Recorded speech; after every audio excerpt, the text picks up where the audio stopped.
ভারতের বিচার ব্যবস্থা এখন একটা সেই নট্য কোম্পানির মতন রঙ্গমঞ্চ তৈরি হয়েছে।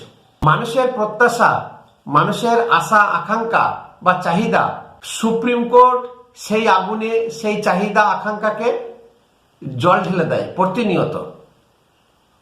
তার কারণ ভারতের সংবিধান যে আইন আছে সেই আইনটাকে সাইডে রেখে সেখানে বিচারপতিরা তাদের বিবেক দেখায়। এখানে দেখে কে কত ক্ষমতাবান, শক্তি কার কত বেশি, সেই হিসাবে বিচার হয়। যে তা না হলে মুখ্যমন্ত্রী বলে কি ওনাকে সাজা দেওয়া যাবে না? ফাইল কেস একের পর এক এই যে পিছিয়ে দেওয়া, তারপরে তো ভোটের বাদ্যি বেঁচে যাবে, তখন মানুষ ভোট নিয়ে ব্যস্ত থাকবে আরো 6 মাস, এই জিনিসটা ভুলেই যাবে।